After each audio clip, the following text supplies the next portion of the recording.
আসসালামু আলাইকুম। বাড়িতে কেউ আছেন নাকি? ওয়ালাইকুম আসসালাম। কিছু বলছেন? আমরা মেহেরপুর মহিলা মাদ্রাসা থেকে এসেছি কিছু আদায়ের জন্য। ঠিক আছে। ওগো শুনছো? এ তো আদায়ের জন্য লোক এসছে। মা জানুনিদের ঘর বাড়িতে আল্লাহ তাআলা ভালো দিছে। যাক, ভালো থাক। আল্লাহ তাআলা রোজি রুটিতে বরকত দেখ। আপনারা কোন মাদ্রাসা থেকে এসেছেন? আমরা মেহেরপুর মহিলা মাদ্রাসা থেকে এসেছি। আপনাদের দোয়ায় মাদ্রাসায় অনেক ছাত্রী হয়েছে, তাই তাদের খাওয়া দাওয়ার জন্য আপনার কাছে ছোট্ট একটা দাবি, কুইন্টাল অষ্টেক চাল দিলেই হবে। চাল নাই দেবো ঠিক আছে, কিন্তু দিন চারা কাকাই তো ওই মাদ্রাসা থেকে আমার কাছে আদায় করে লিখাল।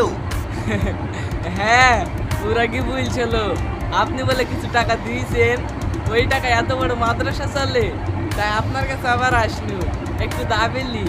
কি আমি 50 বছর সিমেন্টের দাম দিয়েছি, তাও বলছো অল্প কিছু? এই তোমার সেক্রেটারি এক্ষুনি ফোন লাগাও, আমি তার সাথে কথা বলবো। কি কথা বলো? কি হলো দাঁড়িয়ে আছো যে? ফোন লাগাতে বলছি নি? ভাই, সেক্রেটারি নাম্বার নাই। কি যে মাদ্রাসার আদায় করো সেই মাদ্রাসার সেক্রেটারির নাম্বার নাই মানে? এই তো সেক্রেটারির নাম কি তাই বল। বিশাল বেগে দিয়ে পড়ে গেল সে, এখন সেক্রেটারির নাম কি বলবো রে? চাতা মতো নাম বলি দে, বুঝতে পারবি নাকি? এই বের বের করে কি বলছি, নাম বল। হ্যাঁ বলছি, এই ভাইয়ের সাথে পদবিটা জিজ্ঞেস করছিল। নামটা তাড়াতাড়ি বল, নাহলে পয়সা দিয়ে ঠেঙে মেরে ফেলবো। হ্যাঁ বলছি, সেক্রেটারির নাম নিমাই হালদার। এই এখানে বাথরুমে করছি, ধর্মের নামে মিথ্যে কথা বলে টাকা আদায় করা না, তোদের কাছে মেরে ফেলবো।